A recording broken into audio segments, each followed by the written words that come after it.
I'm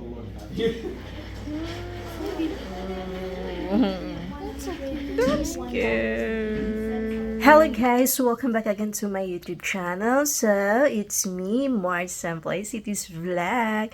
So guys, walang edit-edit, kagigising lang natin guys. So for today's video, schedule ni Ophelia, maano siya sa surgery niya sa spay. Tapos, lagyan din siya ng microchip.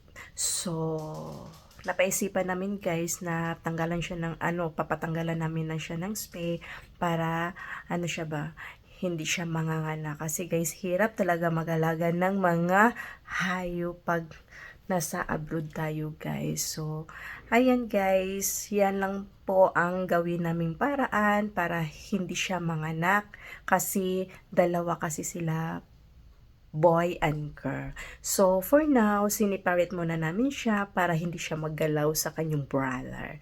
So, guys, samahan nyo kami guys sa pagpunta namin doon sa animal clinic. So, let's go guys!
Hello guys! So for today's video, schedule ni Ophelia sa spay. So 8 hours siya nag-fasting guys. Wala siyang kain. Ayan. Hi Ophelia! Hey! She's so hungry now. So we are going now. So samahan nyo kami guys papunta sa laboratories sa spay ni Ophelia. Let's go! At the stop sign, turn left onto Beddington Boulevard Northwest.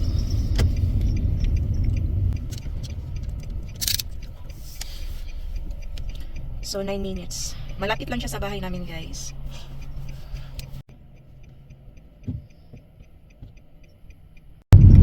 In 1.3 kilometers, turn right onto Center Street.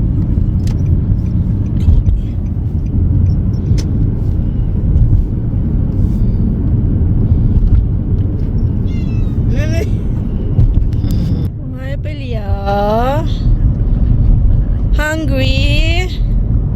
Hungry, Ophelia? Kawawa bibi namin. Gutom na siya guys. Pag marinig niya yung mga sounds na something like plastic, alam niya pagkain.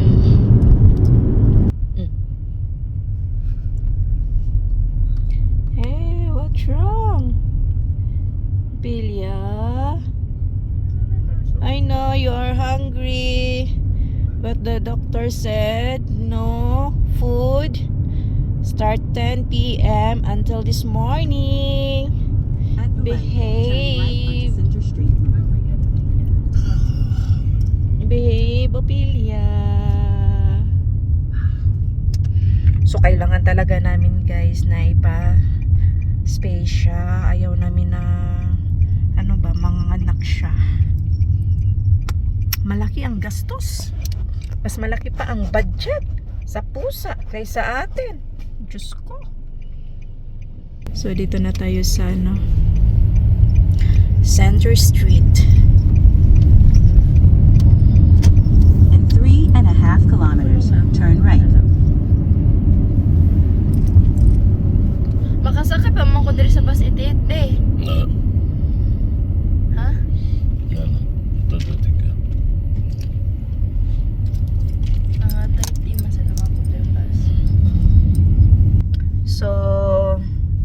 na lang namin si Bunso, guys. After, i-drop muna namin first si Ophelia kasi 8:30 yung ano niya, drop off. Tapos, diretso na kami sa school ni Bunso. So, para ano na kami ba isang biyahe. So, sama-sama namin si Bunso.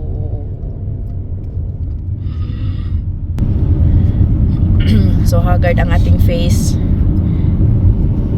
Kagising lang, hilamos lang, tapos toothbrush, mouthwash, tapos so, off pala kami ngayon. Wala kaming pasok.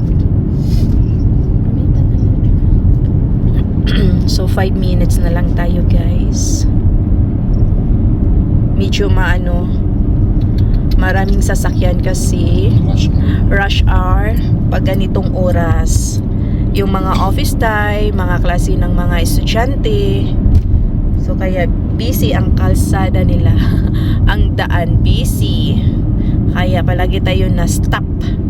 Nabutan tayo ng stoplight.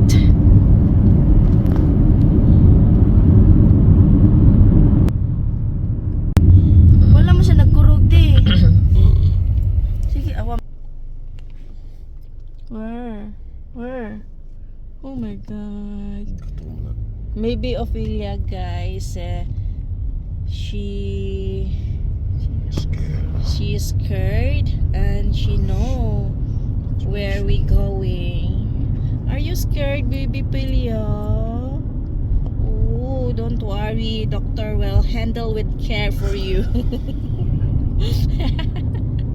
Handle with care. So, malapit na tayo, guys. Asa nilalapit na?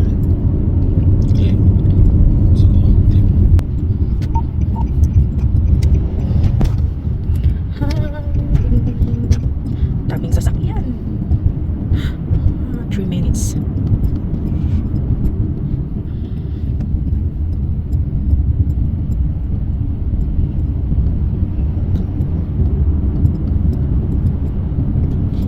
So, this is the center street. Yan, 50 max yung speed. Kaya hindi tayo pwedeng pa overspeed. Kasi sa gilid-gilid naka-hide yung pulis. Baka matikitan tayo.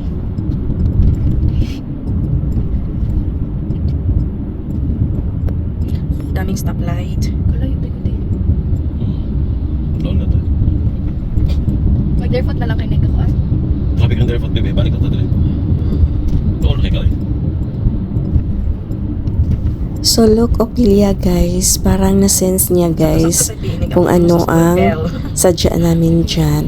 Kaya takot na takot talaga siya. Makikita nyo talaga na natatakot si Ophelia. Hide siya ng hide kay Bunso. Parang bata din ba na na yumayakap talaga siya ng yakap, guys. Nakakaano talaga, nakaka-touch. Return right. Tingnan nyo, guys. Don't worry, Ophelia. Everything is okay.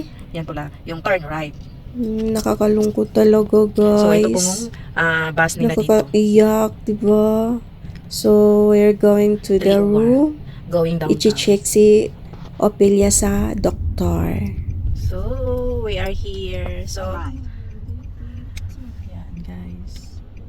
Masa ba na? Kana, clinic. Let's go, Ophelia.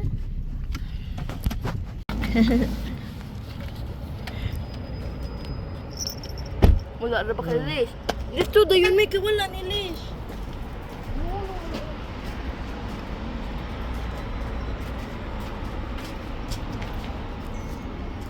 Bella? Bella, yeah. Oh, okay. It's under Jerome. Yes. You guys don't have a kennel for her, hey? Again? A kennel to put her in? Oh, yeah. Away from you? I might have a box for her. Okay, wait now. Like a cardboard box, but better to have a kennel next time. Yeah, we just don't trust them afterwards in that parking lot right off that road Masa there. ba na, bebe? Masa ba na? We don't have You're gonna get the comb from us today as well?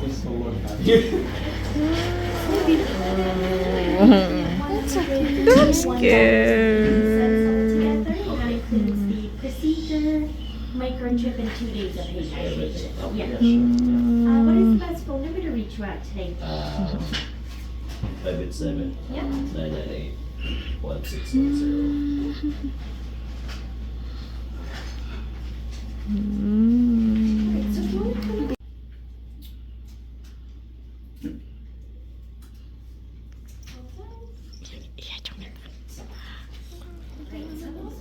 Magaras. copy of the host operative instructions, we would just like you to read that through before picking up today. It has all the details on there.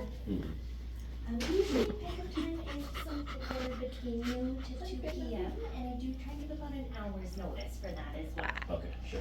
We'll be giving you a call when she's ready, and we'll just get you guys right into this room here. Okay, yeah. Sorry, just gotta wipe the table first.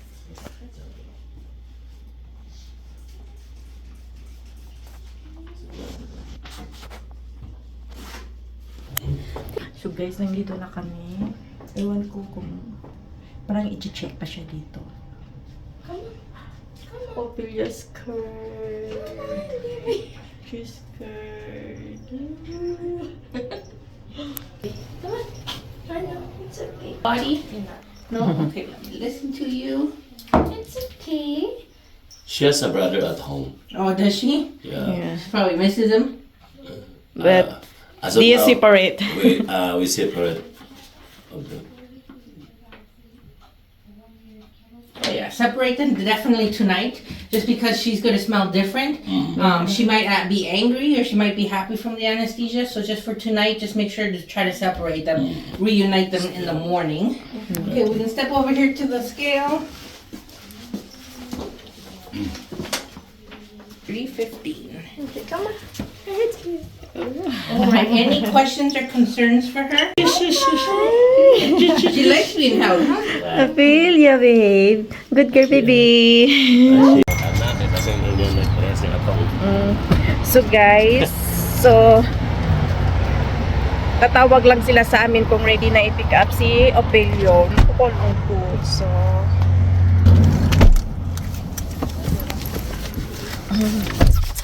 So hatid mo na namin si Bunso sa school, guys. So let's go. So yan guys, umuwi muna kami sa bahay, na-drop off lang namin si Ophelia dun sa animal clinic, tapos nahatid na namin din si Bunso sa school. So, while waiting sa calling sa doktor na ready to pick up na si Ophelia since 8:30, tapos tumawag ang doktor around 11 na sabi ipapick up si Ophelia around 12:30, which is success ang operation niya, guys. So, excited kami makikita si Ophelia at kayo ay excited ba rin? So, samahan niyo kami, guys. Tingnan natin si Ophelia at sunduin natin kung kumusta na siya. So, let's go! It might be time to get a bigger one. It's just a little tight on the chest. Alright, so the hospital surgeon Ophelia! on everything. Oh my god. She was a very sweet girl today. Yeah. She did awesome. I'm gonna close up the little box here.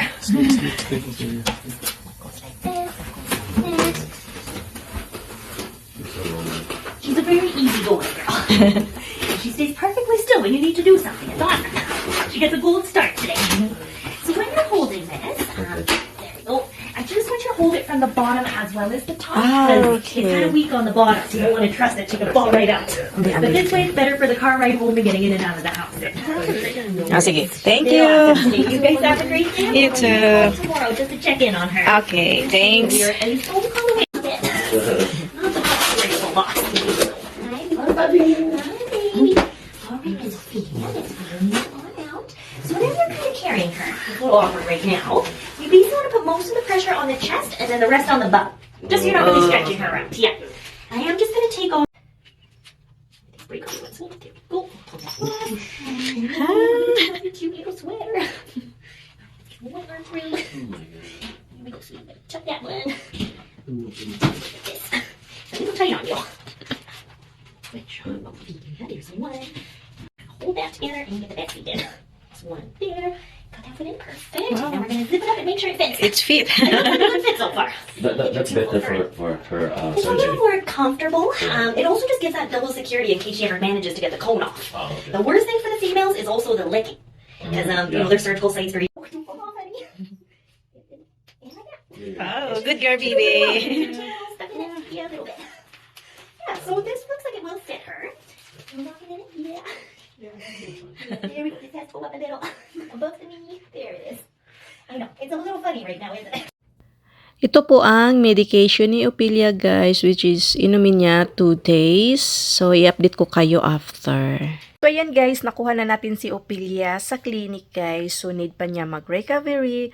So, i-update ko kayo sa aking next videos about sa kanyang medication. So, ngayon, hindi mo muna siya namin pinainom kasi pinainom na siya sa clinic. So, yung dalawang medication niya, which is for tomorrow and the other one is for the next day. So, i-update ko kayo guys sa aking part 2 na video. So, thank you for watching and see you next time for my next vlog. So, bago ako mag-end, kung ikaw ay bago sa aking channel, please don't forget to like, comment, at subscribe at i-click ang bell para ikay ma-update sa aking mga upcoming videos. So, ingat sa lahat. God bless you all.